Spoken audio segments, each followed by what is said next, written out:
we are going to record the meeting, so people also can, we can also look at this afterwards. And to make this event as pleasant for everyone as possible, a few housekeeping rules. For, as said before to some of you, it's ideal if you use your first and last name in Zoom, so we know who you are. And if you add to the meeting via the chat or so, we know who this is coming from. If you're not presenting, please mute your microphone, so we have a good and clean audio experience for those speaking. You can use the chat to share your thoughts and comments with each other, but also ask questions to the speakers. And we will look at the chat to see what's happening. Overall, yeah, we encourage you to actively listen what happens in the meetings we have, in the panel sessions, parallel sessions, and presentations we will share. And yeah, I wish all of you, all of us, like a good 2 days event. And with this, I would like to hand over to Marie-Véronique Leroy, who is not only a project manager at the Ministry of Culture and Communication in France, and the representative of France in the DCHE expert group of the European Commission. But she is since a couple of weeks also a new elected member of the steering group of the European Aggregators Forum, and since a few days the chair of the steering group. And she will introduce the purpose of the fair and the program to you a bit more, so you have an overview what you can expect over the next 2 days. Marie-Véronique, please, the floor is yours. Thank you very much, Henning, for the introduction. Hi, everyone. I'm very pleased and honored to welcome you to this very new event, and especially as the new chair of the European Aggregator Forum Steering Group. So some words about the fair. We have 3 main objectives, let's say, for the 2 coming days. It's for you to know more about the aggregation, so really discover the aggregation process and the behind the scenes. To raise awareness on the work that is done by the aggregators, all kind of aggregators. To discover about the high quality content and the problematic of the open content. Second area is the capacity building. So we would like to showcase some best practice examples and challenges around the publishing of high quality content coming from different type of aggregator and different type of countries. We would like also to introduce you to practical training sessions and inspirational webinars. You will also have some panel discussions about audience engagement and capacity building. And last but not least, some networking objective, obviously, because you are about to know more about the Europeana Galaxy. You will have some short in-depth talks about the new project and the current developments. And you will have the opportunity to connect with experts from all over Europe. Next slide, please. So the program for the 2 coming days, so we are welcoming you and introducing you to the program of this fair. Then we will go through a panel discussion with a Q&A about Go Further, Jump Higher, Engaging Audiences and Improving Collections through Europeana Aggregations. Then you will have 3 parallel sessions that you will have the link in the program. At 1 p.m. you will have another parallel sessions, and then we will have the in-night talks, and then we will have the wrap-up and the virtual drinks.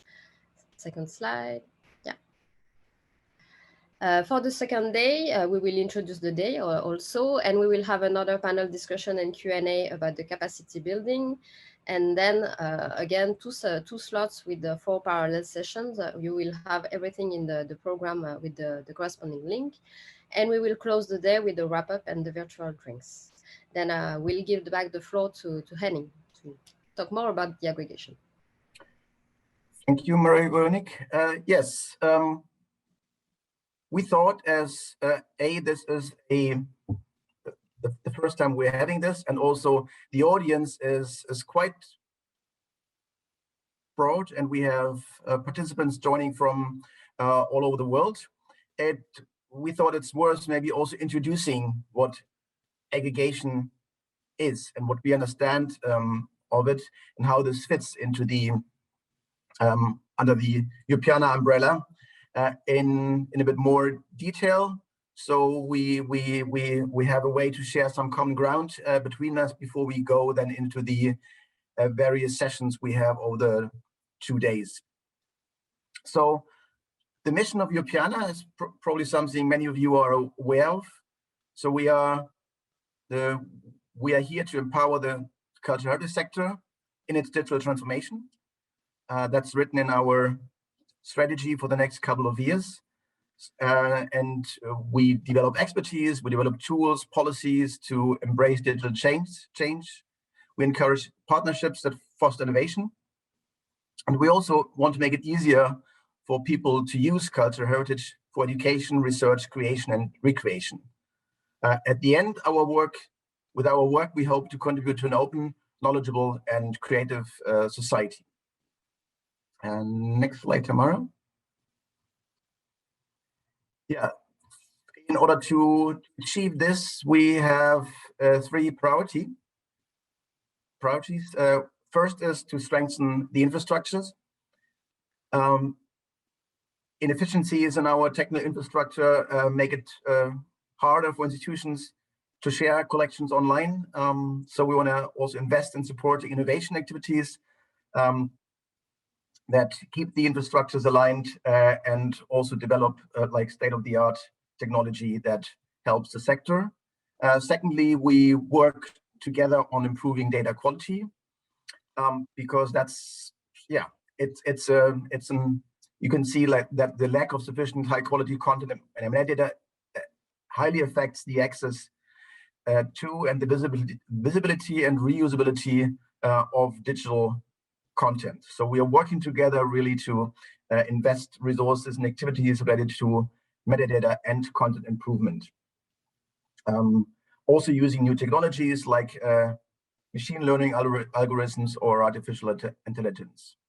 And third priority is building capacity to work with the cultural heritage institutions across Europe to help them to achieve like consistency in digital output, and also work towards a similar mindset across the sector. And when I say we, under mission and also under priorities, next slide, Tamara. When I say we, I mean the 3 organizations that are making up the Europeana ecosystem. It's 3 organizations with different experts and experience. And it's the Europeana Foundation, that's the 60+ people working mostly from The Hague on those 3 priorities. But it's also the Europeana Network Association, which many of you, I think, are a member of. And it is the Europeana Aggregators Forum, which is basically the main focus, so to say, of the fair today, to show what the organizations that are working under the umbrella of the Aggregators Forum are doing with and for Europeana, and to also show how we collaborate together to fulfill the mission of the initiative as a whole. And with this, I would like to hand back not only to Marie-Veronique, but also to Kerstin Held and Nicole Emmenegger, because the Aggregators Forum Steering Group is consists like of three aggregator representatives. Mentioned already, Marie-Veronique is the chair. Kerstin Held is the vice chair of the steering group, and she is working for the German Film Institute and the Film Museum in Frankfurt as a project coordinator, and it's also well known for its long time involvement in the European Film Gateway aggregator. And Nicole Emmenegger, the third aggregator representative in the steering group, is working as a product owner for the Netherlands Institute for Sound and Vision in Hilversum. And she is very much involved in the EU Screen aggregator and will also say a few words about what aggregation is, what aggregators are doing, and how the ecosystem of aggregators looks like. So we start with Marie-Veronique, please. Yes, next slide, please. Yeah, so let me first pay a tribute to the former chair of the European Aggregator Forum steering group. That's revealing, we see that it's revealing really the essence of our role as aggregators advocates. So aggregators have been the lifeblood of the European initiative since its very beginning, and the European Aggregators Forum, which represents all of them, should make its voice heard alongside the Europeana Foundation to advocate for the fundamental role of Europeana in our shared cultural heritage landscape now and in the years to come. So now you get the inspiration to the role and the importance of the aggregation for the Europeana initiative. Next slide, please. So some words about the Aggregators Forum. So it has been established in 2012. It coordinates all the activities required for the effective functioning of the pan-European aggregation ecosystem, both at operational and at strategic level. And as Henning said already, we have a steering group with 3 aggregators representative, national, domain, and thematic. And we have a joint secretariat with the European Network Association. Next slide, please. So some words in we are going to give you more insight about the Aggregator Forum and the role that we play for digital transformation, which is really in the priorities of the European Commission. So some word about who we are, what we do, the description of our different scope with the national domain and thematic aggregators, our goals and what we can offer. Next slide, please. So who are we? We are a pan-European network. We are a Europe-wide network of national, regional, domain, and thematic aggregator. And we aim to enable the cultural institution to share their collection online on Europeana and open it up to new audiences. What are we doing? We are connecting content and people. So as aggregator, we work close together with cultural institutions and collectors to gather authentic, trustworthy, and robust data and help them to make this content available to a broader audience via their own services and Europeana and infrastructures for education and research. And with this, I leave it to Nicole to give you more details about what we are doing. Great. Thanks, Marie-Veronique. Can we go to the next slide, please? Yes. So you've heard about what we're doing, but actually, who are we? And the community of aggregators represents 40 accredited aggregators. And this is not only represented at national and regional level, but also thematic and domain aggregators as well. So if we go to the next slide, please. So this is just a bit of a snapshot of where there are aggregators at the national level. This is to be clear. And there are a lot of gray areas. There's a lot of gray areas in Eastern Europe. Switzerland is a bit of a sore thumb in the middle there. Denmark, Malta. There are certain places that do not have aggregation at a national level, which is something we'd like to see change. We'd like to see this whole map green, but it's not always possible. Go to the next slide, please. So where we do have coverage and where we do have aggregation is in 23 of the 27 EU member states. And in the introduction, Henning mentioned that I work for the Netherlands Institute for Sound and Vision, and I represent EU Screen, which I'm very active in. But I do also want to mention that we are also home to DRABCZYK, which my colleague Dimitra Tsidis manages on a day-to-day basis. So we have our hand in both a domain aggregation landscape as well as in the national level. And every aggregator at a national or regional level is different. Some are fully cross-domain, and what that means is that they work with libraries, with museums, with archives, and some focus much more on a single domain. And some are truly national, working such as DRABCZYK. Others are much more regional and focus on just one specific area within a country. Big ones, small ones, depending on the size of the country, of course, and on the content available and the other partners that are being represented. Next slide, please.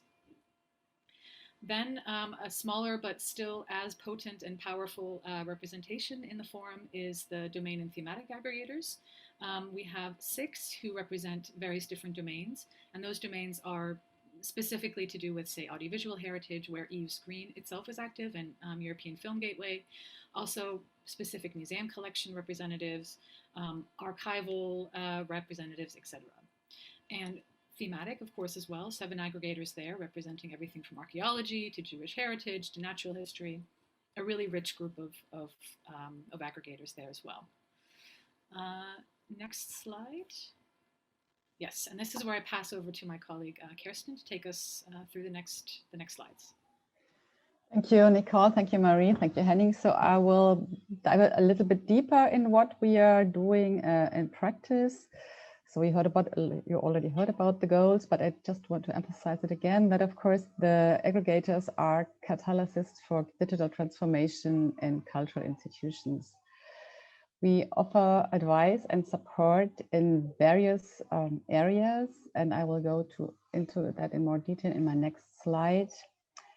We foster digital culture, promote open standards and the free flow of data, but of course also the reuse in other contexts such as education, research, the creative industries, and the reuse for the general public.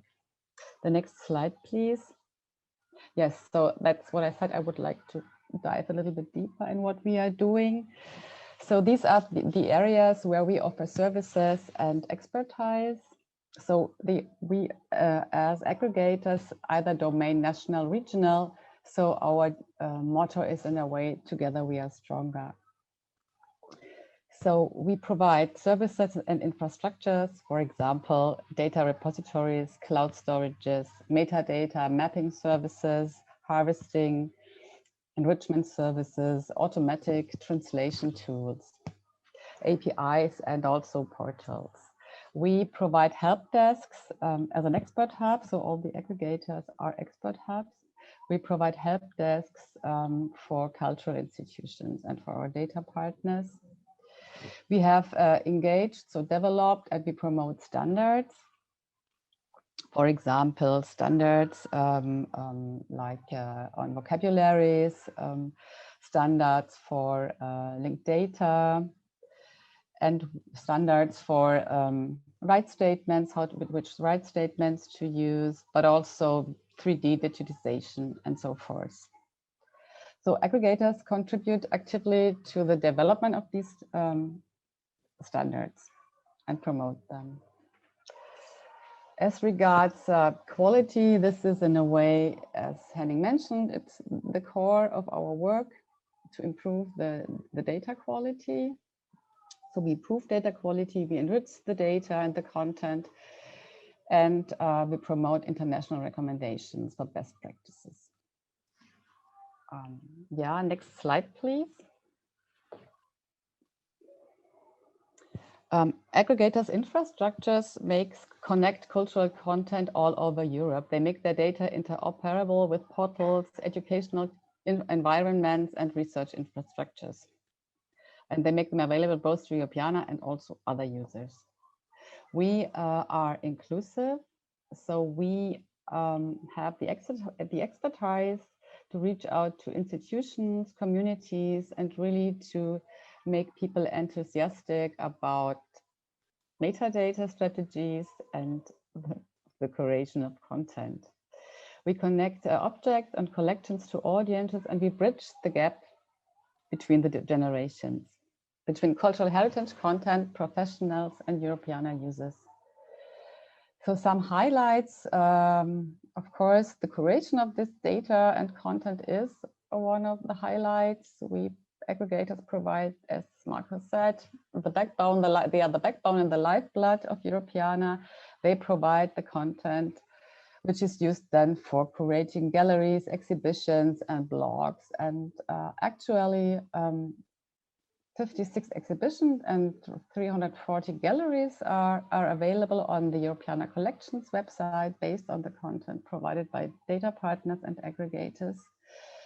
And we have also an active role in raising awareness among European citizens.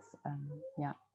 What regards the content curation, this brings us, I think, immediately to our next panel. Henning, is this correct? When Marco and Sophie will talk about the curation and the reuse of the content on Europeana. But before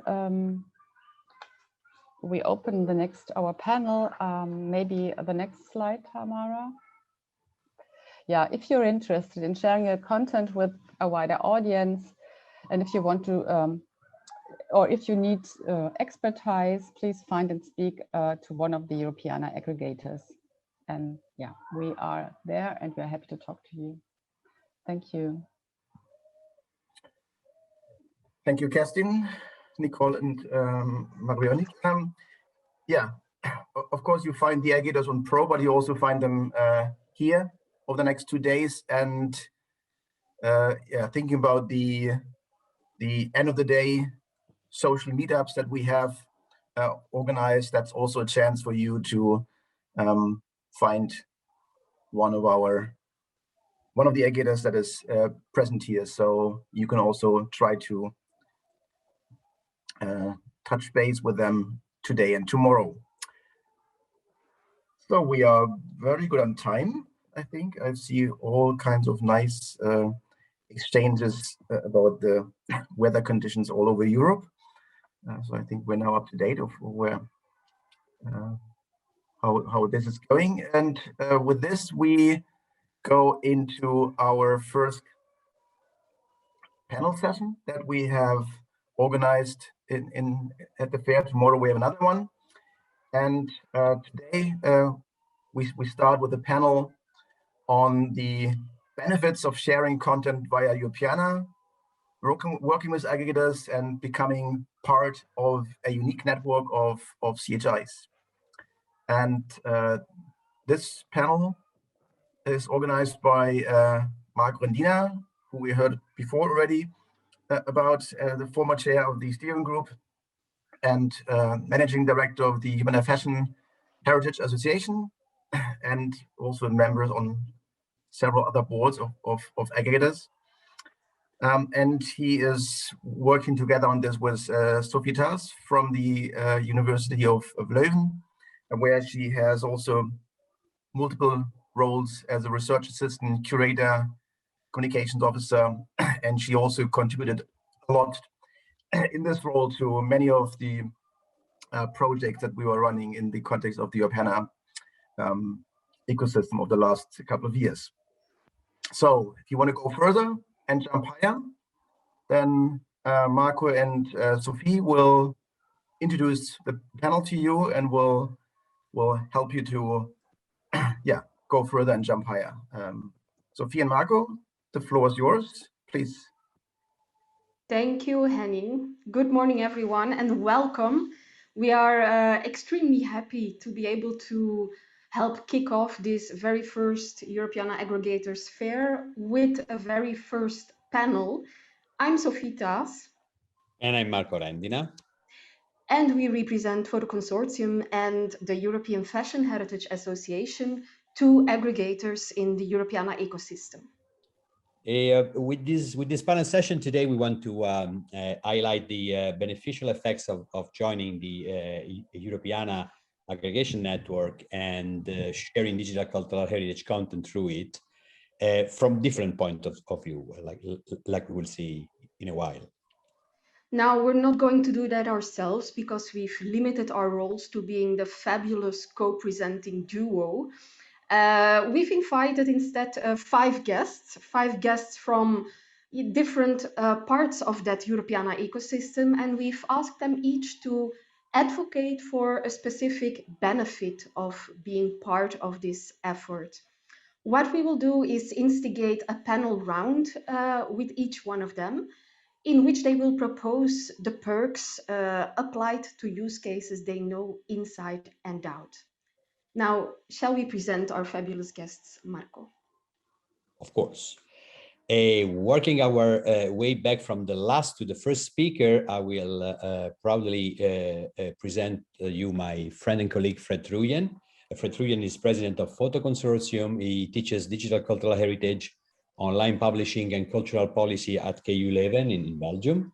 His research focuses on digitization of photographic heritage and digital humanities.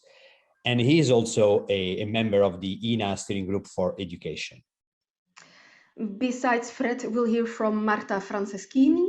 Marta is for European Fashion Heritage Association, a content manager and a communication coordinator, works as a researcher for museums and exhibitions, and is completing a PhD in critical history of design. And like Marta, Maja DRABCZYK has a huge amount of European experience gathered over the years, despite her very young age anyway. Maja is a project manager at the National Film Archive at the Visual Institute in Warsaw, a Uscreen Foundation board member, ENA members counselor, and chair of the Value, Use and Copyright Commission of Fiat IFTA, which is the International Federation of Television Archives. We're happy, very happy, ecstatically happy that also Tamara Butigan could join us as well.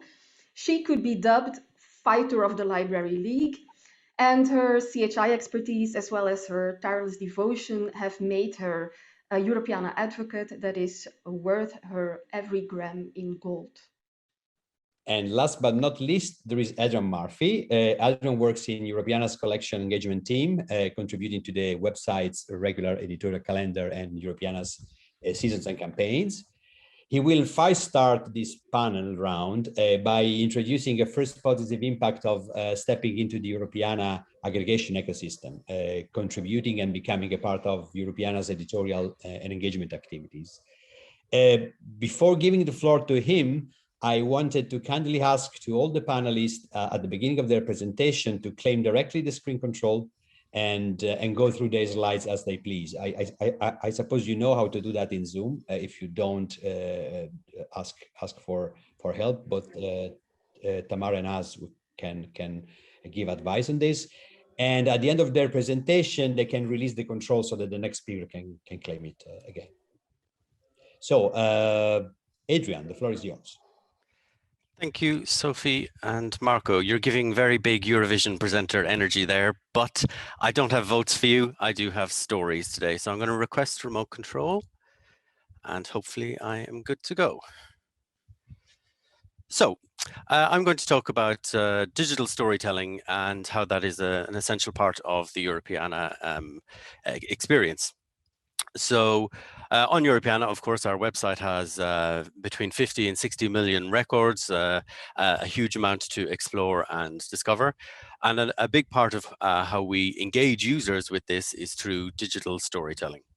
So these are various editorial formats that are illustrated by cultural heritage collections from all across Europe on Europeana and also beyond Europeana.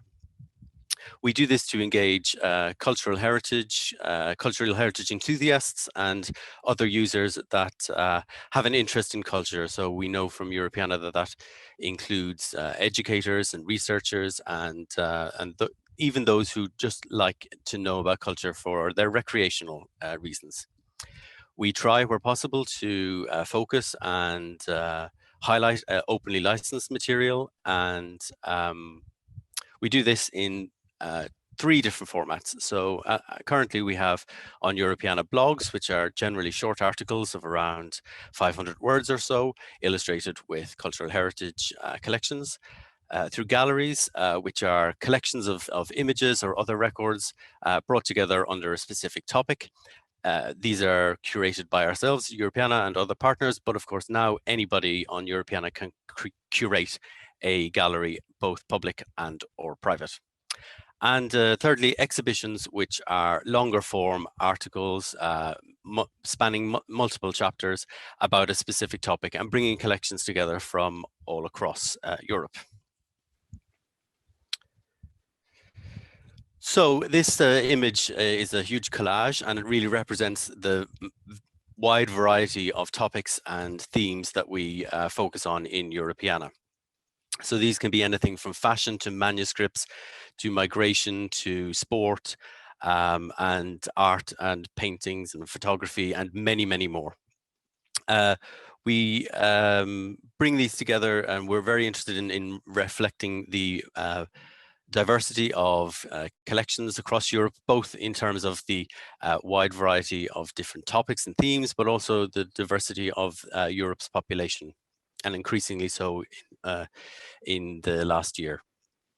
So some examples here are galleries around topics such as bridges of Europe and different football teams, for example, blogs, which could be profiles of artists and sports people, or exhibitions like about seasonal celebrations all across Europe, or the 1950s and how that was experienced in different ways across Europe. So these editorials come from a number of different sources. From ourselves in Europeana, we have a collections engagement team, and we write many articles for that. We also have a number of partners in generic service projects such as Common Culture, Europeana Sport, 50s Kaleidoscope, and there are many, many more. And they are all organizations that are coming together and working together to engage users with these collections. The idea, of course, is to bring the collections together on one platform. So Europeana brings these collections together, and then the stories tell the stories of those collections. These partners do this to reach broader and wider audiences. Our website receives around 500,000 visitors per month, and is a really good opportunity to share the collections that are part of your organizations and the expertise and the storytelling involved with wider audiences. So the map that you see currently is a map showing the organizations that have written editorial for us over the last 6 months or so. And as you can see, they're scattered all across Europe, and are a very diverse range of organizations, from national libraries all the way to niche museums such as the Scottish Maritime Museum. Our aggregators, of course, are very involved in this process as well, whether national, domain, or thematic, and help us build the connections with these organizations so that we can share the stories more widely.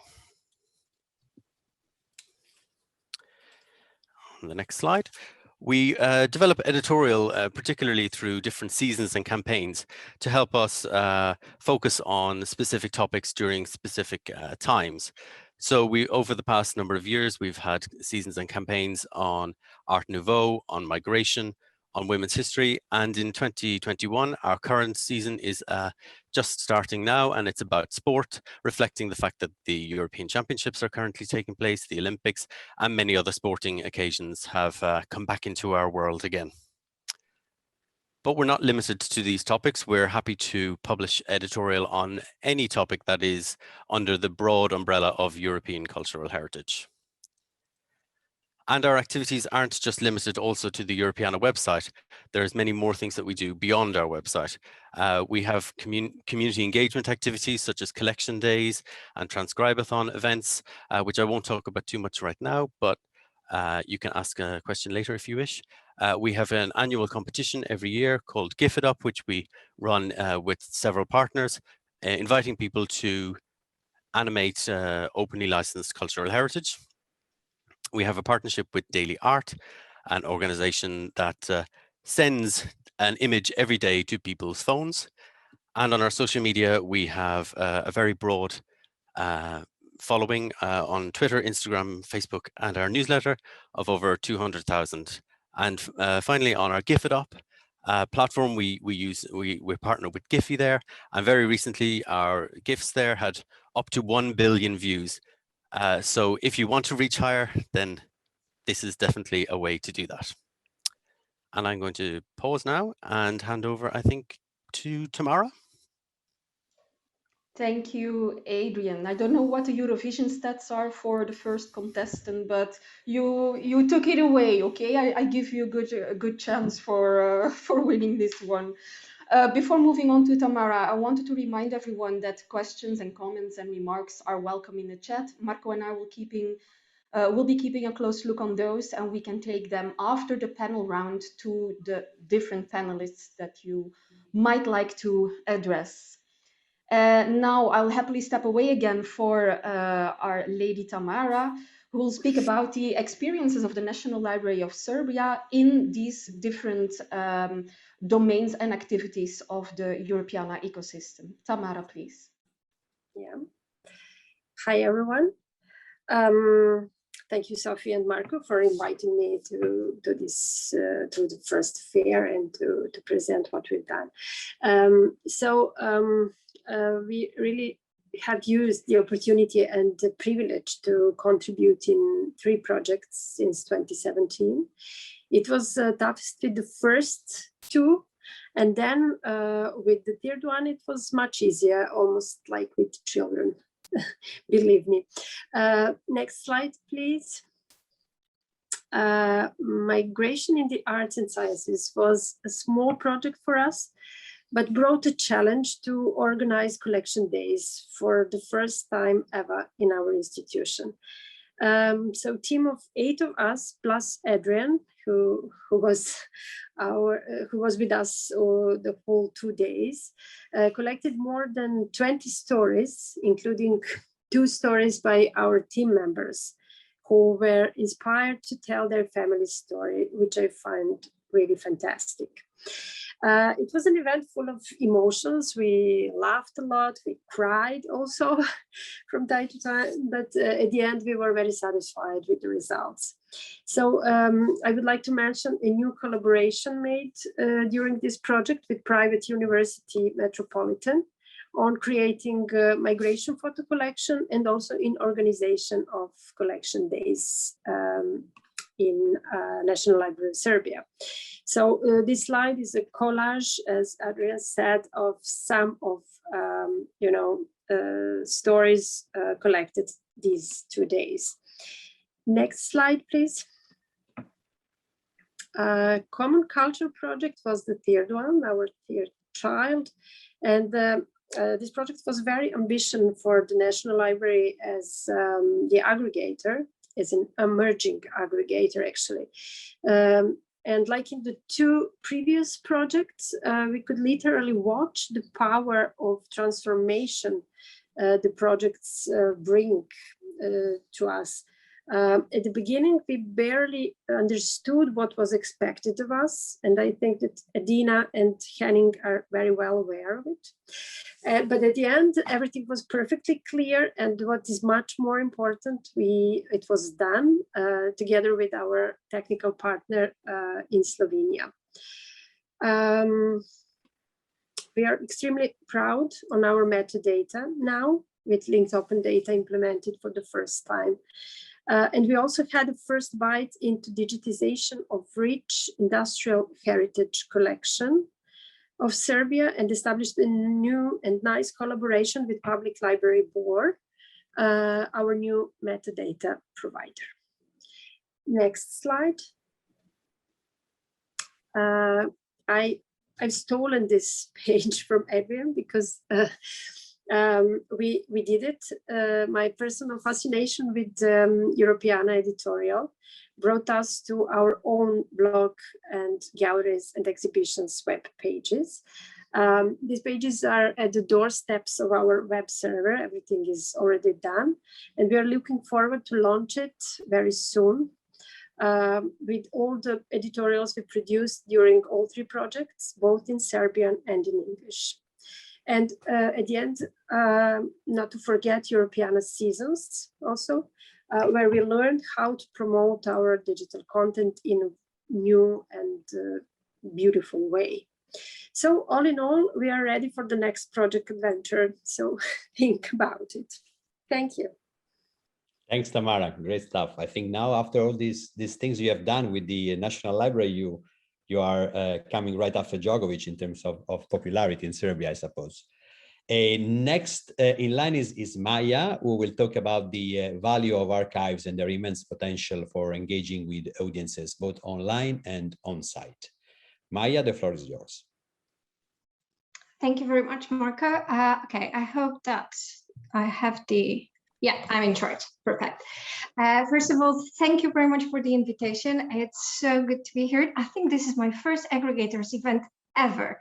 So, and I'm super pleased that we are starting this event with a session on collaboration and engagement. This is super relevant because I very much believe that yes, access, it's already a massive deal. It's already a lot, but I think we are indeed in a time where, especially now, we need to focus on moving a bit further, jumping higher, and focusing on the engagement and collaboration between ourselves as the community involved, closely collaborating with Europeana within the ecosystem, but also with all the other stakeholders who are willing to do so.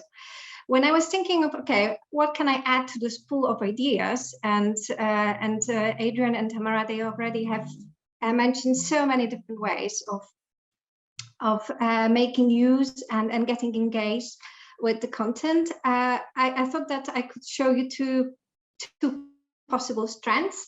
And one is linked to crowdsourcing initiatives, and the other one is about kind of giving the control over your content to the creative minds. And I will mostly focus on the community engagement initiatives that we are currently running in one of the generic services project that we are in. It's called Europeana Exact Century of Change, but I briefly wanted to mention first a transcribathon and a game jam that we ran already back in 2017 in collaboration with Europeana and in collaboration with our Polish colleagues, with different institutions, collection holders, where we invited to our venues at FINA exactly creative minds to try to put the digitized content into new video games based on archives. And transcribathon, I think, this is now the time to explain it. This is the crowdsourcing initiative where you can, when our communities are invited to work on a digital scans of letters, text, and transcribe them to make them more searchable and accessible. So this is something, I think for us at FINA, that was step one. This is something we did already. That was one of the first trials when we invited educators to work with us on the transcribing, and we worked with video games designers. And as far as I remember, it was a great success. We got positive feedback saying that, okay, I was not aware that these collections exist, that they are available, that they are there for us, and we can make use of them in this and that way. Sometimes only as an inspiration, sometimes much more as more really like putting them into the new creative content. So that was in the past. Currently, and I'm not sure whether it was because of that, but we are now, FINA is in charge of leading a task under the Europeana XX project that is exactly focusing on the engagement with the content on Europeana outside of Europeana, because we are trying to reach out, okay, so how can we make use of these collections in different contexts? How can we then collaborate with different partners, different types of partners, and making the best use of what we have? And we figured out that we want to, following the examples that I mentioned, we want to do it in two ways. Through a crowdsourcing initiative, and as some of our partners, including FINA. We have our audiovisual background. We decided to focus on the audiovisual content, and Transcribathon translates nicely to a subtitleathon. Subtitleathon being a format where we invite a community to help us make the audiovisual collections available in a multilingual context, where we basically provide subtitles to selected items. And this is currently happening. We have just launched a first out of 4 events. They were supposed to be planned, of course, on site. We had to move everything to the online, but I think we did this beautifully. So we have 4 events planned. We just kicked off the first one in Warsaw on Saturday with more than 30 participants, now currently over this week subtitling. And to be honest, I'm amazed how intense their work is. So really looking forward to the final outcomes, to the quality check, etc. But we have a community of different people involved with us, willing to work with our content, willing to work with our collections, as long as we provide tools for that. The other events are coming. I think on this July the 6th, we are launching one together with Kirsten and her team at the Deutsches Filminstitut and Filmmuseum. And then in the fall, around September, we'll be virtually moving to Italy and the Netherlands to work on the collections there. I said that people are there willing to get engaged, but of course we need to provide tools. We need to provide the environment to make it feasible, possible for them to do it. And this is very often, this selection of tools and the creation of tools, they are very often not linked to only one project. This is also an effect of a long-lasting, long-term collaboration, like this example is, because we are currently with the lovely set of subtitleathons. We are working with a tool created by Notrik, a Dutch software company, but the tool has been created during an earlier project, Europeana Media, coordinated by Marco. So we are building on a previous collaboration. We are building on a previous experience. And we are also aiming to improve it, to make it fit for the purpose that we wanted to. But as we are still connected, as we are working together as a community, as a group, this is possible. And this is the editor, the video editor that we have, and the subtitling editor that we are now currently using. Who do we have in, and what are the rules of the crowdsourcing? We currently are working with a group of enthusiasts. This is who have interest in heritage, but also, of course, language. And for example, we have Nicola joining us, and I think she's doing quite well, following the leadership board that we also have, because the element of gamification is super relevant to keep this kind of gentle yet relevant sense of competition in that, to engage the community with us. But yeah, we have people coming with different backgrounds, with different coming from of different nationalities. We have someone studying Dutch. Yeah, this is exactly Nicola, but she's willing to put her English skills to a test. We have academics joining us to try out the tool and to see whether they can put it in practice while teaching at the university. So linguists. We have just enthusiasts willing to try their skills. But I really like how this is going, and I'm really looking forward to sharing the outcomes of this little experiment. Would you also please follow Europeana Pro, where hopefully soon enough we'll share some information. And last but not least, there's something wrong with the slide, but okay, focus on the pictures. Maybe we didn't manage to refresh it because that was a last-minute slide. My apologies. Last but not least, the other type of initiatives that we decided to put into action within the Europeana XX project. It's, as I earlier said, giving the content to the hands of creative minds. And we have another 4 initiatives created by our partners within the project, which are Q11, European Fashion Heritage Association, Jewish Heritage Network, and the Netherlands Institute for Sound Vision, who decided also to try to take the content outside of Europeana and to create engaging experiences for different types of communities. This is an ongoing process. We are still about to launch most of the collaborations that we have here, but the first one is already out there, and it's a lovely example created by Sophie and students at the Q11. So Sophie and Fred's students. As you see, everything stays in the family.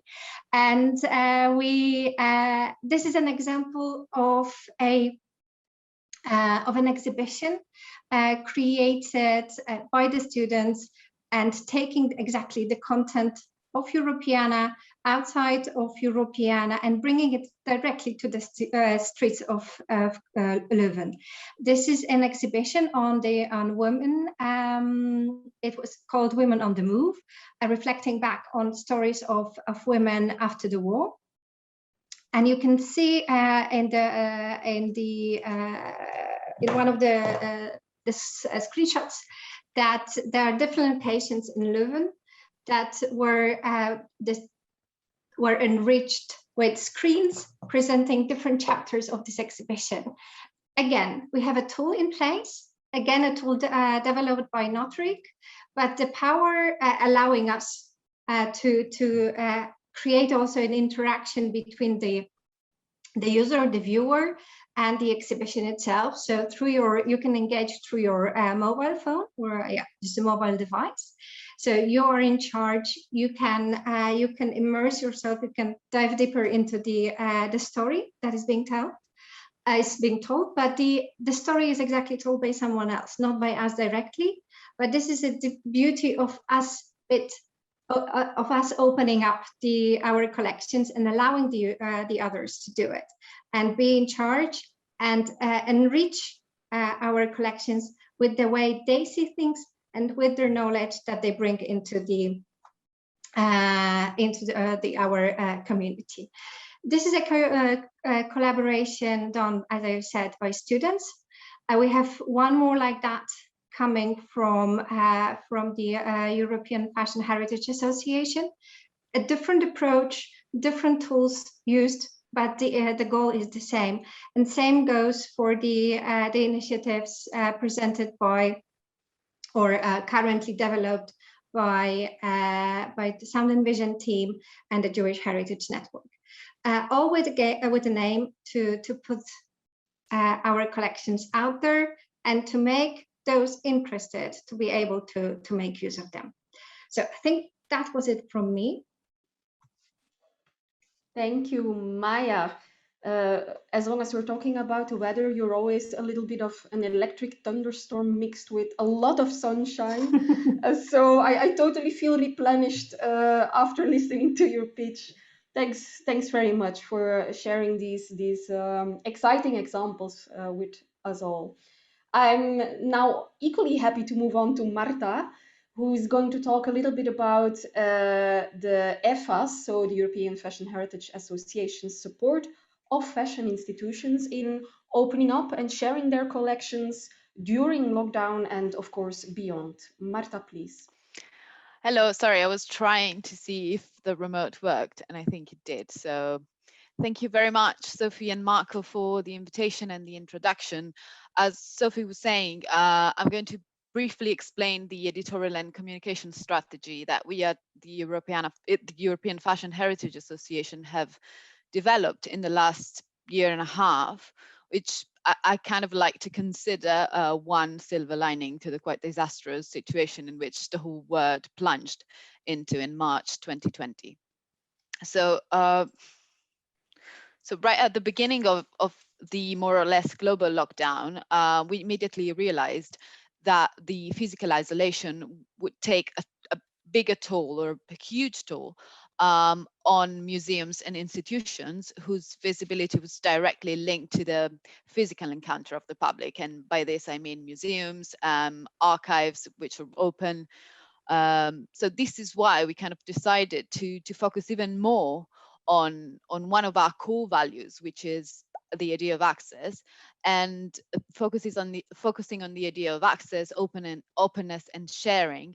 We kind of tried to give the good example ourselves, and we opened up our digital channels more than ever and offered them to our partner institutions as a sort of space where they could showcase their invaluable collection and their stories and tell their stories with their own voice, kind of allowing them to get in touch and engage not only with their audience, but also with our, which is kind of aggregating the audience of many different institutions by nature and by collection. So the idea was to kind of enhance the digital visibility of their amazing work, and especially was to kind of allow them to show what was the current exhibitions or the current projects that were abruptly closed and kind of taken away from them being visible due to the coronavirus crisis. So what we did was developing 3 kind of new editorial projects that we have never embarked on before. And they took the shape of 2 journal columns and 1 Instagram takeover. So we basically decided to open up and give our digital platform, so our blog, the newsletter linked to the blog, and the social media to our partners, and dedicate 2 weeks to each partner of the association. The first journal column is called Meeting Fashion Heritage, because we wanted it to be super direct and to kind of tell what we wanted to do from the very beginning. And the idea was to use the space to present the institution and promote it with the issue of our newsletter, and allow, in a way, our institutions to present themselves and to tell their story, and to also say what were their focuses and what they wanted to highlight to a wider audience. The other column, which was kind of subsequent to this, so it came after the first presentation, the first encounter, the first meeting of this fashion heritage, we decided to call it Object Voices, because although we are a digital repository, our value lies in the kind of digital files that are linked to physical objects in the collection of our partners. So the second column is called Object Voices, and the idea is really for the institutions to select 1, or we asked in between 1 and 3, but someone gave more, representative objects or initiatives that they wanted to present, and they wanted to kind of delve into the biography of. So in a way, this allowed us to show the difference and the variety of partners that come together and are part of the association. Because of course, we have some museums with an extensive collection, which selected pieces from the 18th century and then contemporary fashion. And then also we have archives focused on one brand or one name, which through 3 or 4 objects decided to tell the story of that name. In terms of what we did on Instagram, it was a bit different, because although we consider it a different media, and we think that the format, the 3 images format, is a very good. It's very good to allow institutions to kind of present capsule curation, or select 3 or 6 or 9 images to propose a sort of capsule curation or capsule Instagram exhibition, and that what we did. And this allowed us to kind of vary as well the kind of communication, because if what we presented on the blog was then publicized on Twitter and Facebook, Instagram kind of ran parallel to this, presenting objects selected from the same institution, but with a more complex story that linked one object to the other. And this is, I have just 2 slides to show you the kind of variety there. that we covered. So on one side, we have a selection of images of back photographs of catwalk, which is something that you don't usually see. And that was really interesting and also quite pleasing for our audience. On the other side, we have the presentation of a new member who kind of came up, got in contact with us because it saw our activities and then wanted to get involved, which is the Fila, Fondazione Fila Museum, linked to Fila, the sportswear brand. And then here I have, for instance, one of the very first Instagram takeover that we did, that was done by the Hasselt Museum of Fashion. And they had an extraordinary, quite extraordinary exhibition on embroideries, which was cut short and closed by lockdown and I mean, due to the virus. So all these incredibly materially rich things had to kind of taken out of sight. But what we managed to do in quite kind of a fast pace as well was allowing them to show the close-up of these incredible items on Instagram, and that was a quite successful too. And the other images, another kind of catwalk, backstage catwalk photograph of Yves Saint Laurent, which is this kind of material is something that you don't usually see when you look for catwalk pictures. But then we just wanted to say that there's more to fashion photography that meets the eye in a way. In terms of benefits, I would say that these were twofold, and these initiatives benefited both the institutions because they kind of were allowed to showcase what they had, but really taking over and using their voice to showcase themselves on another platform, which is not really sending out a press release. It's more just understanding the value of heritage and understanding that presenting themselves on a platform like ours would kind of give even more significance to the word. And actually that also was good for us because it allowed us to gain new audiences and new partners. So we involved 14 institutions over this year and a half. We had 26 object stories that were told, and then through these initiatives we gained 3 new partners who kind of got interested in what we did, saw what we did, got interested, and they got involved and finally joined the association. In terms of engagement with the public for us, I'll just mention some figures from our Twitter account, which is the one that kind of worked.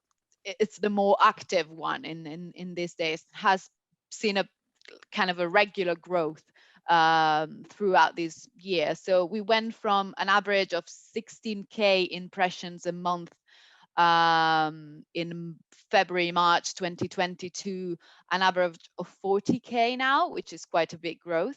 And we had a record of 54.2Ks in this March, while the average growth of the number of followers went from around 100 per month to 400 in this same period of time, with a record of 606 followers this past February, so February 2021.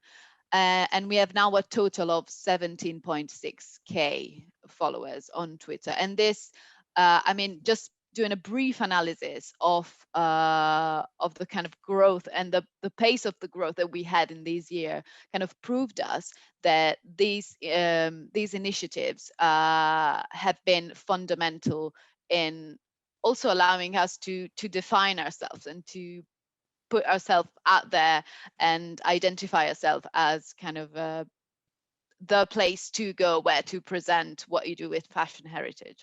So this is basically what we've been doing and what we will kind of continue building on, even when hopefully the world will reopen. So I think I'm done here. Thank you. Thank you very much, Marta. According to the Eurovision aggregators rule, I cannot vote for you, but you made me very proud of being part of the European Fashion Heritage Association. Now our final speaker, Fred, will talk about advantages of aggregated collections and the opportunities they offer in education. Fred, the floor is yours.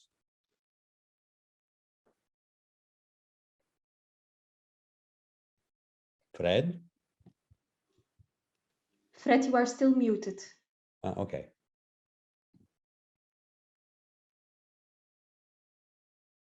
You are Yeah, you are still muted, Fred. still muted.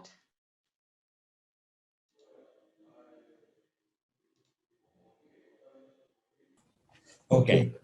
You're there. Yeah, the controls disappeared from the moment that I took control of the slides. That was the problem. You are hearing me now? Yeah, perfectly. Okay.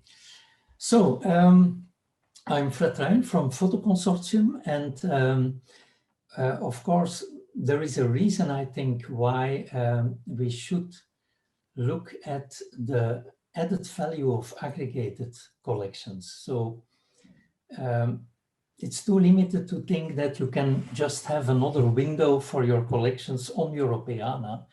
Once they become part of these Europeana collections, they get another added value and they are transformed, not only by enrichment at the Europeana level, but also because the new context that they are displayed in and the possibilities that this offers. So first of all, it helps you to break open the boundaries of your institutional collections, because your institution is, of course, embedded in its own history, in its own location and traditions. And now this content comes in an open space and a shared space. And this helps in particular the completion of dispersed collections that are not really owned by institutions. So we are now working in the WEAVE project on reaching out to communities that are dispersed through Europe. And this means that they can find their heritage represented through the aggregated collections. And this is, I think, an added value. It also allows to develop editorials, and here you see an editorial from Europeana 20th Century, where we can combine on a specific theme contents that come from different providers. Now, there are also opportunities in education, and I want to focus on that. I think an interesting aspect of Photo Consortium is that we are not only an organization of cultural heritage institutions. We have several research institutions that are member of Photo Consortium, like KIK IRPA, our colleague Erik Beulings is here, but also photo agencies, also universities, and archives of different focus. And this means that we can do very specific things targeting education. And you see here an image of one of the first physical exhibitions that we did from Europeana aggregated content. It was the All Our Yesterdays Expo. Our current expo, Blue Skies, Red Panic, is still traveling. We'll move to the Ludwig Erhard Center in Fürth in Germany. It visited Berlin, Pisa, Leuven and Brussels. So there are a lot of derived products that you can make from these aggregated collections and that you can use to reach out, not only to educate the public, but also to reach specific educational target audiences like school children, but also professionals who need extra training, and of course communities, and in our case university students.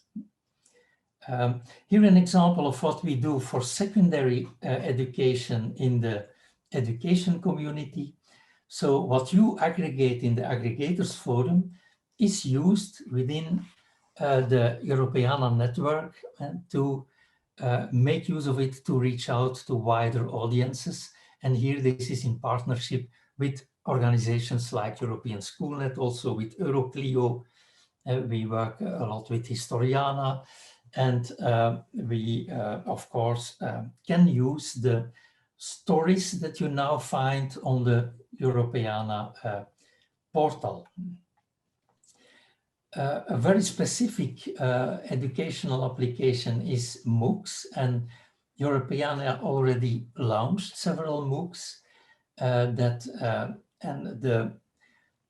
the proper contribution of Europeana to the MOOC world is that we are the first to really make multilingual MOOCs. So the same MOOC accessible in different European languages. And this is something that we can do in our network, and that is for many universities like mine still a distant dream to offer. We offer all our MOOCs in English, like this MOOC on creating digital cultural heritage community, which is a KU Leuven MOOC. It's English only, but we built it together with partners from the Europeana network and our photo consortium. There is the educational portal that of Europeana, of course, but also aggregators could explore this in further depth. Photo Consortium is trying to gather all its activities targeting education in a specific portal. And again, this gives an added visibility to all these activities. The PIL Expo is, for example, an exhibition that university students at our university made based on Europeana collections. The same on the Pagode project that we are running now on the Chinese heritage represented in Europeana, in European institutions, and where students of KU Leuven are making events on that. We had a lot of experiences on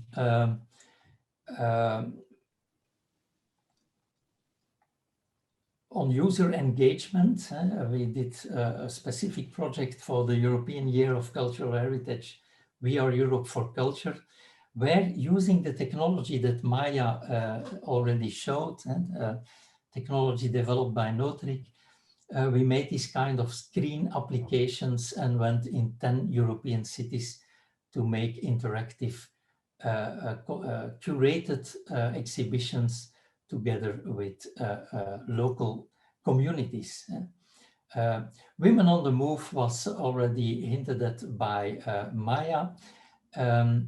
Currently, we are working together with different partners and also the European Fashion Heritage Association in a project on citizen heritage, where we want to move this crowdsourcing one step further to really respect the contributions that citizens make and to develop protocols to make sure that crowdsourcing activities in the heritage sector do justice to what the citizens have to contribute to their work.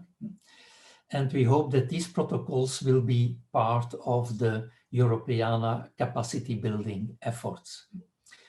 Okay, I think that this finishes my contribution just in time, and we managed to stay in the boundaries of the agenda.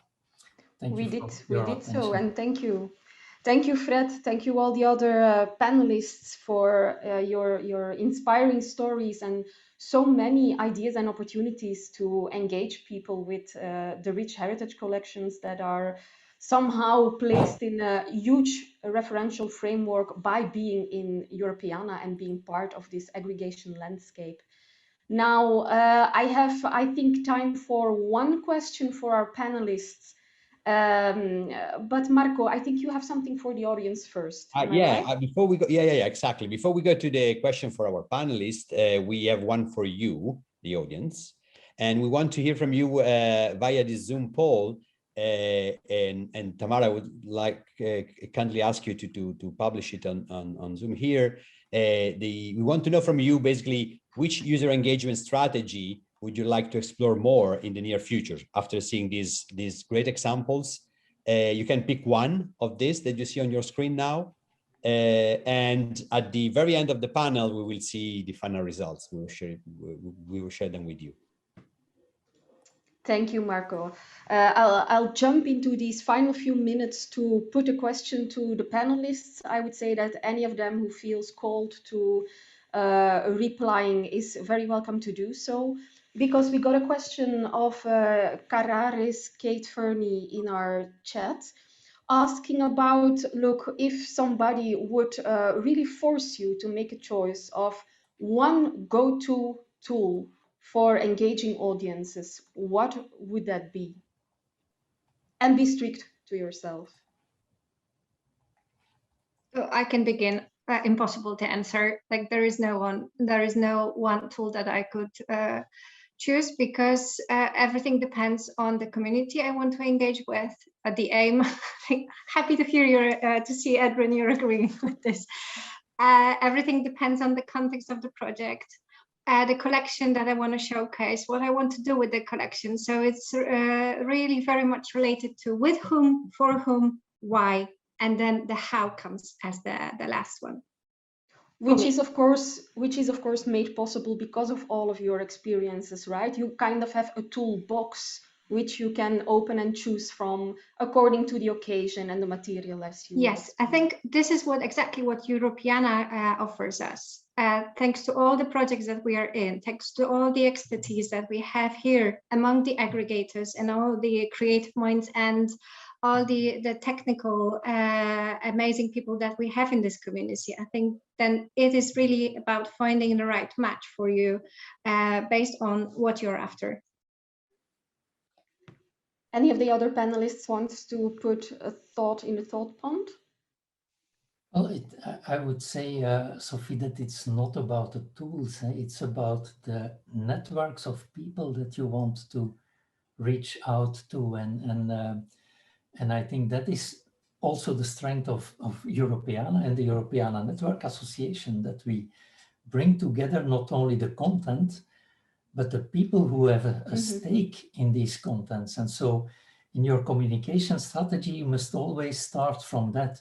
Who are the people that would have an interest in what we are doing, that can contribute, that can deliver new viewpoints? And then you choose the tools to reach out to those. This means that, for example, we did efforts to reach out to senior citizens because we thought that on the 50s of Europe, that would interest these audiences. And so depending on the audience, you try to find a tool that they can use, that they can engage with. Yeah, that's very true, Fred, that Europeana, of course, is a community of communities. So all these heritage communities kind of interconnecting. And of course, to a large extent, this is the guide for any engagement activities that you would conceptualize. I think not to take it too far over time, Marco, can I play the ball back to you? Because you might have some results for us from the poll. Well, actually, if you have, if all of you voted, we can ask Tamara to close the poll and show us the results. I'm very curious to see what inspired you in this last session we had. Okay, so it seems that the first place was earned by community engagement activities, so crowdsourcing campaigns, collection days, pop-up exhibition. So it seems that probably this long lockdown social distancing period make you want to explore more physical way of engaging with people, so meeting with people actually in these engagement activities. Actually, it's true that we did crowdsourcing campaign also online, but I think that this sort of engagement is very effective if it's if it happens also physically, let's say. And I think second place is for citizen science activities with either education institutions. So Fred, your presentation worked well. And third place is editorials on Europeana. So more work for you, Adrian, probably.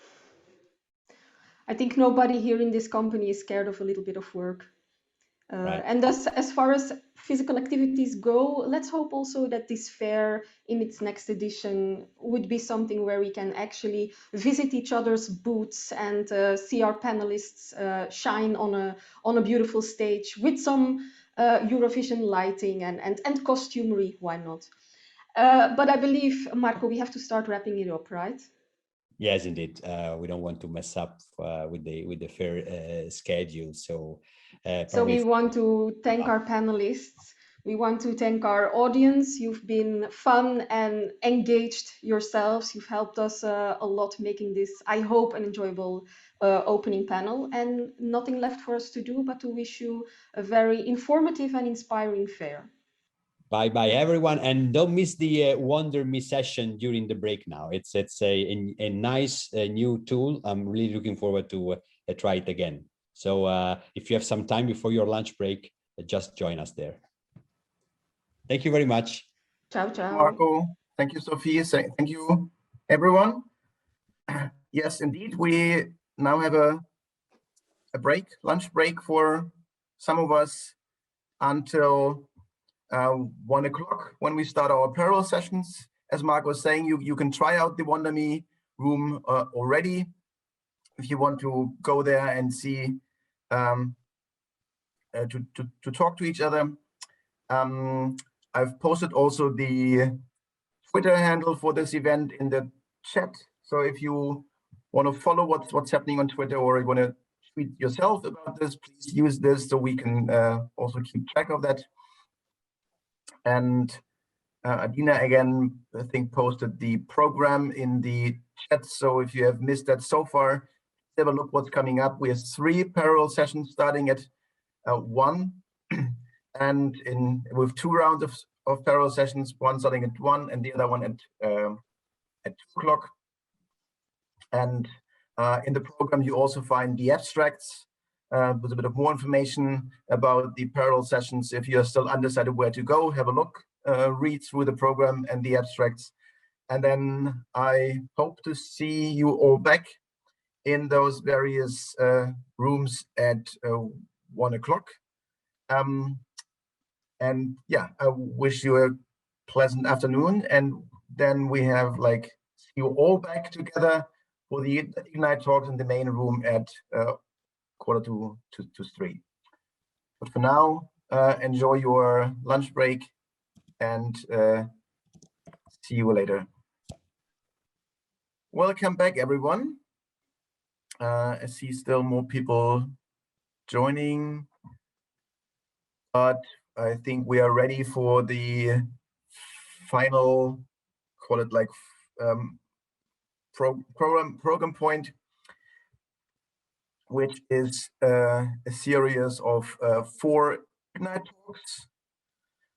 Ignite talk means there should be short and snappy, about 5 minutes, introducing a new project, a new idea,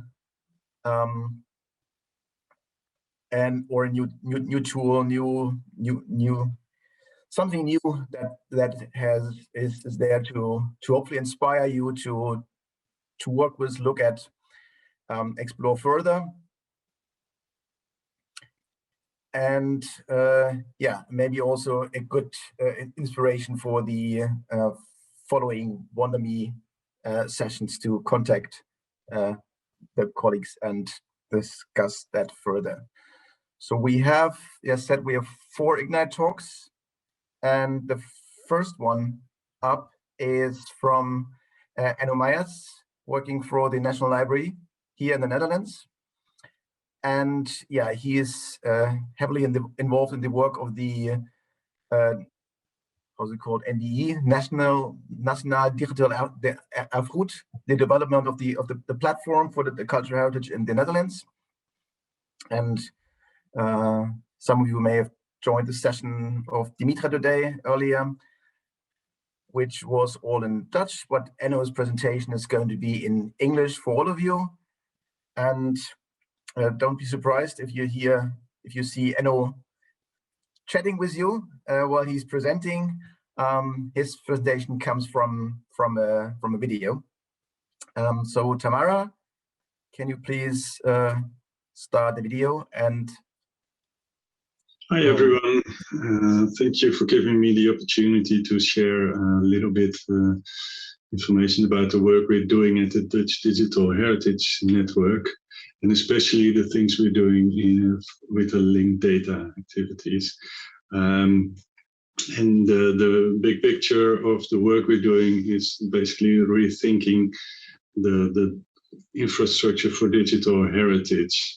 And a very important part of that is focus on the sources themselves and the collection registration systems, and improve their usability by adding URIs in the data and make sure that they can publish linked data and are visible on the web. And next to that, in order to help this process, we're developing a network of terms in a dataset registry, and I will show you some pointers to the work we're doing currently. Very important part of this work is working together with suppliers of collection registration systems in order to be able to have URIs to use URIs in the data instead of ordinary streams to publish linked data, but also to publish dataset descriptions describing the collection information in the systems. These guidelines are published on our GitHub, so please have a look at it if you're interested. The network of terms is a search layer that searches in distributed terminology sources, basically all over the web. Sources like the Getty AAT, the artist, but also something like Wikidata persons. We make queries, we build queries that can be implemented in this software, and then we can add any source we like, as long as it's available in the right format. It's not a central application per se. You can also have your own instance running, and the software is on GitHub, and the instructions how to run your own software, and it delivers an API which can be tested also in this way. The second part is publishing dataset descriptions of the data in the collection registration systems, and we came up with a set of requirements for publishing these dataset descriptions based on schema.org, which improves also the findability on the web, adhering to the Google standards. We have a demo of the data registry available, where you can validate your data set description and publish, make your data set description known to the registry. And there's also an option for searching through the data in the data registry. The software is also on our GitHub, and a tool for testing the API, because the registry is meant to work with the software in the collection registration system, so they can address the API if possible. And last year we worked on a linked data aggregator together with Europeana in the Common Culture project and other aggregators, and this work will also be continued with the Digital Collectie from the Sound and Vision Institute, and we will be using the registry I showed for doing the aggregation pipeline there. Please contact us if this triggered you in any way, if you're interested in the work we're doing in detail. Please send us a mail and let us know if you're interested. Thanks for your attention. Thank you, Enno. I think maybe we can have a few minutes at the end for questions if they can't be addressed in the chat. And yeah, I thought it was only me hearing birds, but also Marco heard birds. Maybe they were. They're coming from me. Yeah. So the second Ignite talk comes from Konstantinos or Kostas Konstantinidis from Postscriptum, heavily involved in the Pagode project, one of the generic service projects still underway until September, as far as I remember.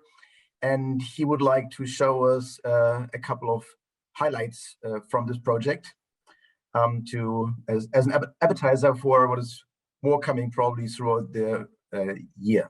Kostas, please. Hi, thank you, Henning. May I take over? Do I have the control? Not yet. Have you requested control already? Yes, I did. Okay. Have you clicked on the slide to see? Sometimes there's a bit of a delay in responding.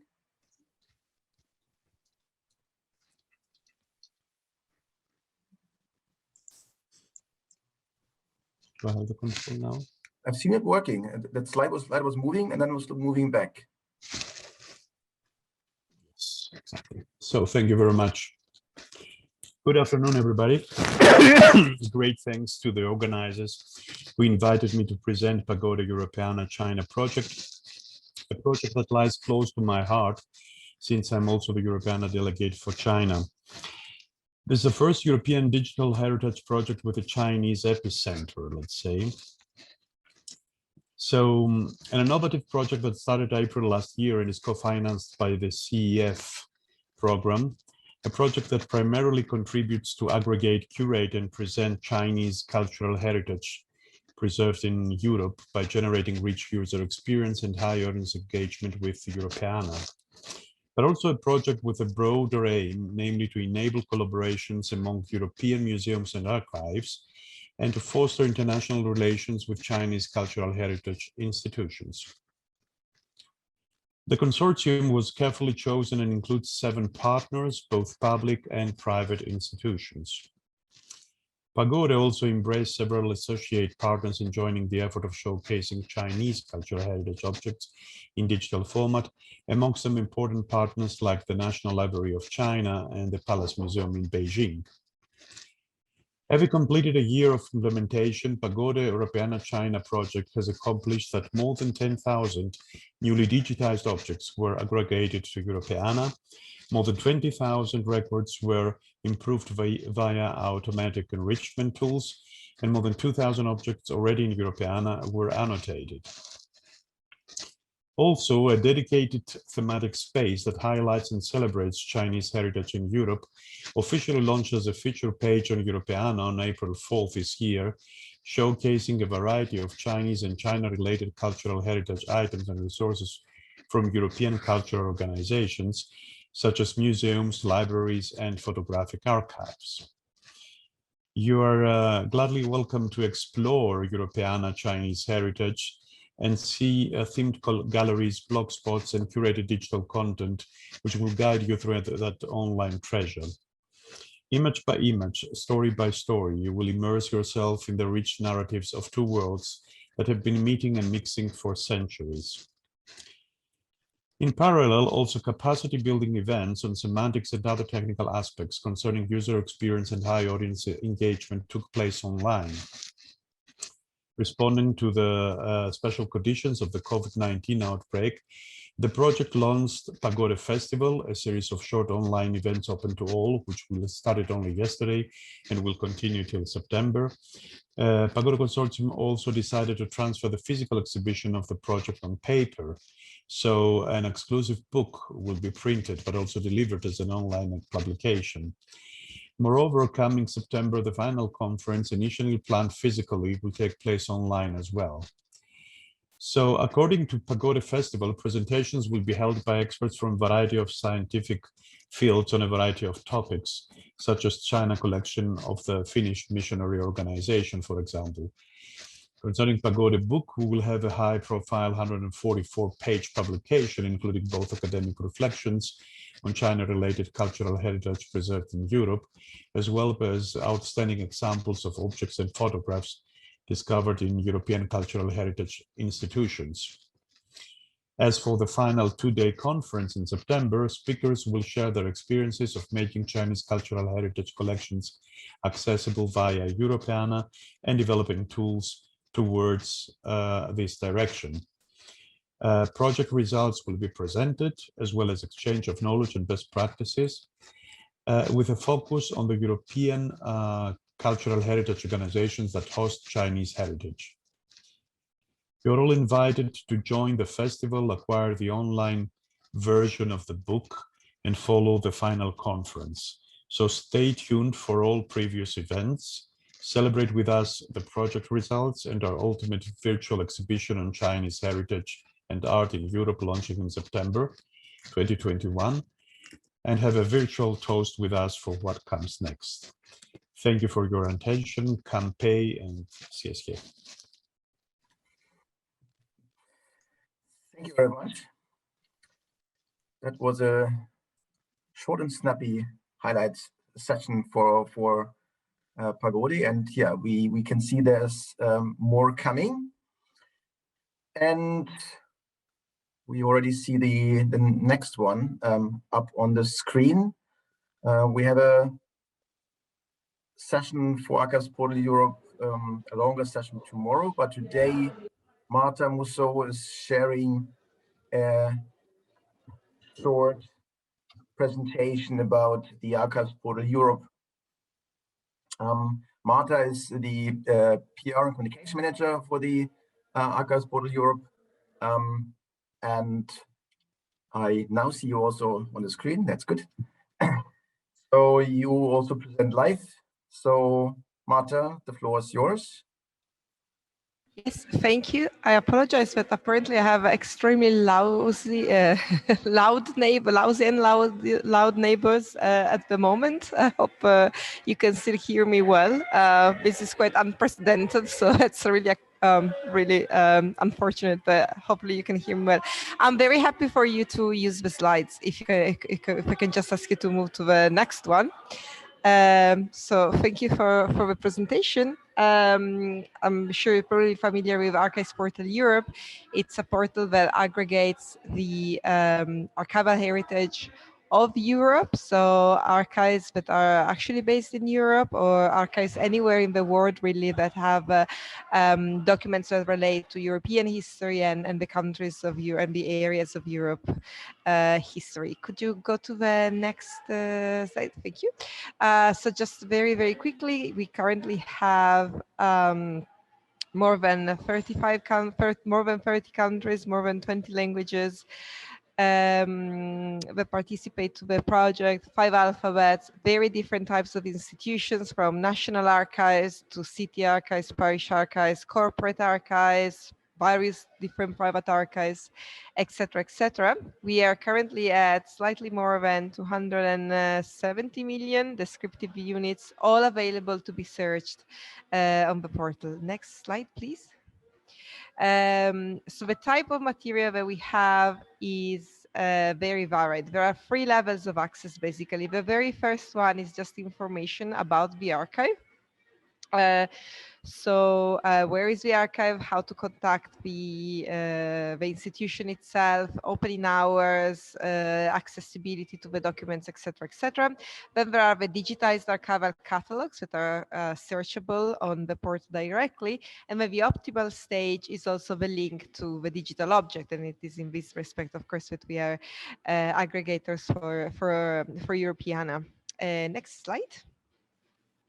So the portal can be searched in a slightly more traditional way, which is by institution. So if you already have an archive in mind, you can start by seeing all the details of it and find the archival catalogs and descriptions as uploaded on the portal. But of course, the added value of doing research in Archives Portal Europe is to find things that you didn't know they existed in archives, and perhaps even countries that you didn't know they existed. So you can also search by topic, which are curated collections around a specific subject that can be monasteries or very wide as socialism or sciences, etc., etc. And then by keyword. So you can search by keywords, by searching words as they are found in the archival description. Could we go to the next slide? So multilinguality is a very big feature of Archives Portal Europe, as you can imagine. So we have very simple tools available to go beyond the problem of only researching in one language, in researching in catalogs that are in many different languages, even they may be around the same topic. One is around the same subject. So one is topic, as I said. Otherwise, we have Boolean operators and wildcards. So if you search for Napoleon, the best way of searching for it is the one I wrote there as an example, because it includes both the very different spellings and instances in which Napoleon can be written, and also the different alphabets. And we have here Georgian, Cyrillic, and Greek alphabet. The scraper will search into three different types of descriptions.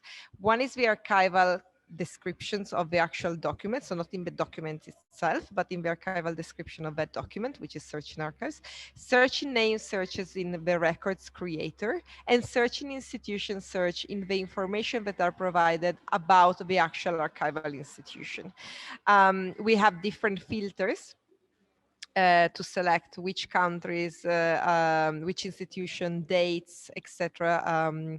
You are interested in, and it is also possible to filter just by material with digital objects. So if it is very important that you have the digital objects ready available, it will filter down to an institution that did upload the digitized documents and the digitized documents that have a presence online. We do not host digital documents themselves, but we link them on the institution portal.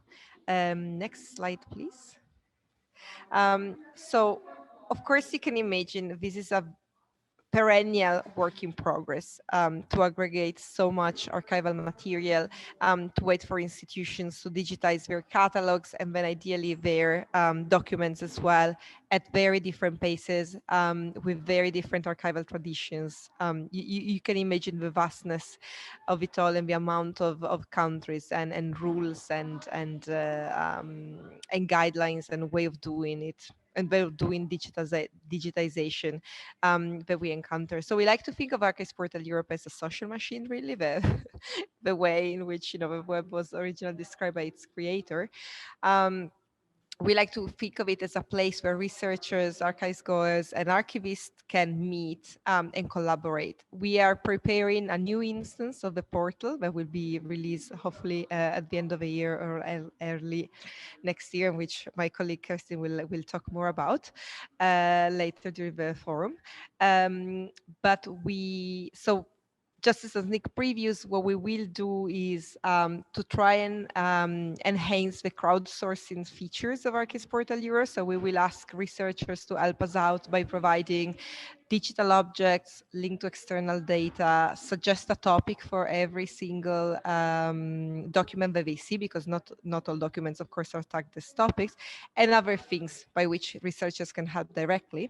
And then at the same time, we would like to make it easier for researchers and archivists wherever they are in the world to communicate beyond languages barriers. So we will have automatic translation features to have a direct communication through the portal between a researcher and his colleagues around the world, and the archivists.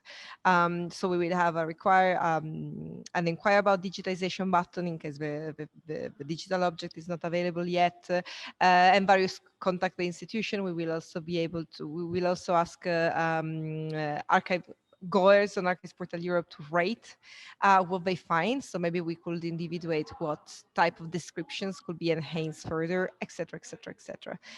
Next slide, please. So that was really just it, but I will encourage anyone who is interested in participating to Archives Portal Europe to get in touch. And to go and explore the portal. It is still in its old version, but we will hopefully soon be able to upload the new version. Thank you very much. Thank you, Marta. And maybe next time we have to make sure to invite your neighbors as well to the event. So we have them joining us. They have now stopped, by the way. Just it was exactly these 5 minutes. I'll mute myself. Thank you anyway. Yeah. Good. That brings us to the last IGNAT talk for today.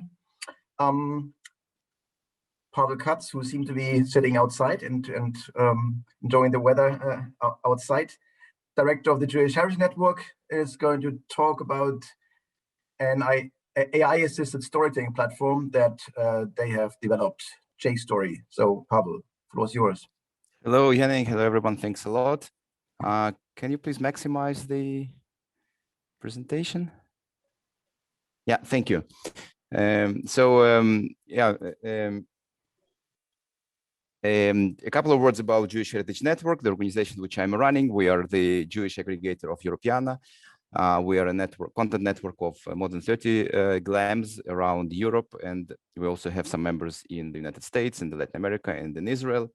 We are about to finish the DRABCZYK Europeana 2.0 aggregation project, under which we deliver to Europeana 200,000 high-quality images about Jewish history and heritage from across the world. And we are also active in different partnerships with Jewish organizations around the world. But today I would like to talk to you about, to present to you our new development, which is called JStory, an AI-assisted platform for Jewish heritage experiences, because that's what we think is at the core of our mission. We aggregate content to create interesting and engaging experiences with it for people online. So the system which I'm going to present today is intended both for people who are working with education engagement within institutions, but also for independent curators, guides, and others who create interesting experiences with this content.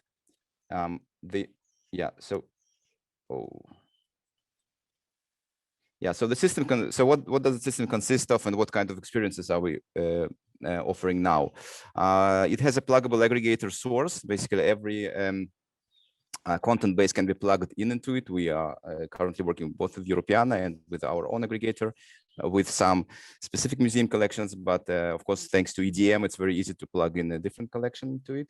At the heart of the system is a layer of semantic services that we have developed under different SEF projects, and they help us to search data using its semantics. We call it semantic search. We have a recommendation engine developed under XX project, and we also have a machine translation for content. So the system is by design multilingual. And on top of this foundation, we offer 3 kinds of virtual experiences. First is self-guided tours out there. The weather is so good now, and we've been missing traveling so much. So why not enjoy heritage out in the wild? Virtual exhibits, online presentations with telling stories using heritage materials, and online webinars, basic experiences where the speaker or the creator is a part of the experience. She's either delivering or narrating the experience, but so a video conference part is a part of the experience. The system has a dashboard for creators to create each one of these experiences. Let's use the virtual exhibit, the second kind of experience, as an example. We create a new exhibit, we describe it, we use tags. These tags and descriptions are later on used to recommend relevant items in the search for the experience. This search interface is really the heart of the system. It combines the traditional keyword-based search,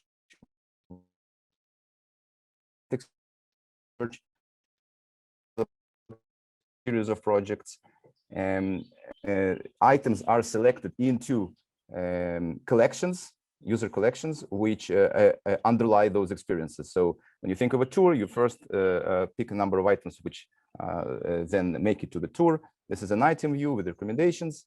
And then once you are happy with when the creator is happy with the collections of items for a certain experience, the experience is created. In this case, if we want to create a virtual exhibit, we choose the layout, the template, the colors. There's a possibility to add custom templates. And then we get a slide editor. In this slide editor, we write the texts for the exhibit. And then the magic happens. We can associate those items which we selected previously for the search stage with the placeholders in the templates. So we illustrate the ideas with those pre-selected records. We have several, yeah, so that's an example. We have several types of, we have a gallery of templates. So templates combining several kinds of records, text, several images and different combinations like in a PowerPoint presentation. And then once you're happy with this, you can publish. Specifically, this kind of experience can be published as a standalone online exhibit or embedded into a website, downloaded as a PowerPoint. And we are working also on the more advanced integration into Instagram and other social media formats. What the example you are seeing now is the exhibit of Jewish women at the Center of Change developed under the European XX project. The tours. Yeah, I advertised going out in the wild. So we need a tour to help to tell us the stories happening out there. We publish tours. We have also an editor for tours, where you design the tour line and create those stories for each point of interest on this storyline. They can be published on popular applications and platforms. On the left, you see Easy Travel, which is our partner in this project. And on the right, you will see that they will also be published online, so they can also be consumed from the comfort of your room. Finally, the video augmented experience is basically what you've seen so far, plus video. We developed an integration with Zoom. Our application is on Zoom Marketplace, and essentially, you can think about it as an exhibit, which is narrated to a group of pupils, students, just millions, by the creator or by someone else. I think we're almost done. I'll just mention that the way we envision the system to be deployed and launched first is for JHN, for Jewish Heritage Network. We will have our own instance that will be called JStory, about to be launched in the coming months. We are contemplating the idea of launching a similar environment for Europeana, call it Europeana Story or whatever. It can be launched also for a specific GLAM or for a specific aggregator with its own content. And we are also considering the potential of launching it to invite external creators, teachers, and guides to develop their content on top of a Europeana collection, sort of a marketplace of experiences, also with potential for monetization. So a commercial business model is probably viable here. That's it. Thanks a lot for your attention and for inviting me to the event. Thank you, Pavel, and thanks all the Kostas, Marta, and Enno as well. I'm not sure if all questions that came in the chat have been picked up. And I just wanted to check quickly if there's someone here that has a question for any of the speakers that didn't make it to the chat. If that's then it for the Ignite talks, it brings us almost to the end of the first day, and yeah, maybe a few thoughts that I collected during the day. I mean, I felt a bit this morning. We started with like a European weather report, and don't know if it was because of the fact that there's so much sunshine in Europe right now, although getting a few clouds, or if it's because everyone is being happy, enjoying the opportunity being in this event, our very first Aggregators Fair. But I felt like it was really, yeah, good atmosphere, positive vibes and spirit through the day. We had around 90 participants in the morning. Now it's almost like around 60. And it was, as I said, like from really all over the world. We have seen colleagues from Taiwan, from Japan. We have registrations from Mexico, from Brazil, which really is a great coverage. I've also seen lots of the aggregators colleagues having representatives in the room, and as well as long-term partners of the aggregators. But I've also seen a number of colleagues that I don't think they work with any of the aggregators yet. So I think there's also potential for expanding the community and yeah, work more with us. Sorry. Maybe Tamara, next slide. Yeah, that was just taken from the Twitter feed. There was not a lot on Twitter, so maybe we can let's also, yeah, if there's more we can share on Twitter tomorrow. The key is still visible also on the screen, so keep that for tomorrow in mind. Next slide. Just as a screenshot from the great panel we had this morning, which closed our morning session,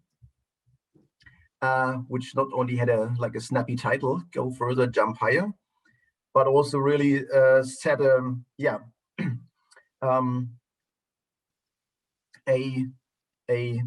again, continuing the good atmosphere. There was lots of love, lots of good atmosphere, lots of Eurovision as well, and also I think lots of inspirations for others to learn from, things to try out, tools to try out, concepts to try out, and summarizing also the results from the poll, where it was really like a clear majority for community engagement activities like crowdsourcing campaigns, collection days, and pop-up exhibitions as the way to go. And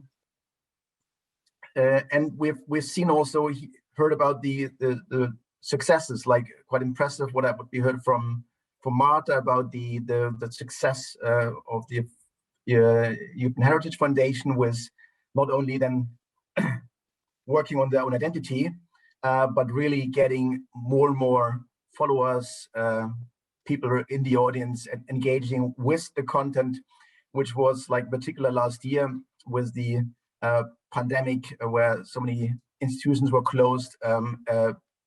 A very good way to engage with content. Something I found like also interesting for what Maya said this morning about that access is a massive deal, but now there's need to go further, like the panel was suggesting, and focus really on the engagement and the collaboration. But we also heard, like I found during the day, topics coming back that still refer to improving access is still a key topic that we still need to keep investing in. Smaller collections to help them coming online. That still seems to be difficult in some cases. Investing in data quality to actually have the right material accessible to go further and jump higher. Antonella thinks jumping higher could be dangerous at her age. Yeah, that is well, maybe I shouldn't read the chat while talking at the same time. That doesn't help with the train of thoughts. Yes, but and I also heard like a number of times the European Publishing Framework mentioned, which in my eyes is a nice link between providing better access to then go further and jump higher. So the priorities we've also mentioned early in the morning, and was also nice seeing them presented by Dimitra in Dutch for the European initiative as a whole, are still quite valid in these days. Raising quality of content and metadata, improving infrastructures. But equally important to working on tools and data is the capacity building aspect, which we are diving in a bit more tomorrow morning in the panel that Julia Fallon has prepared. So there's more to come tomorrow. And yeah, but I think and hope we can like keep the spirit that we have seen today throughout the day, and work together with that spirit to really go further and reach the next level. And with this in mind, I think we can close the Zoom session for today. Have a good evening. Enjoy the rest of the day. And thanks for today, everyone, all speakers, all participants. Was very nice. Bye-bye.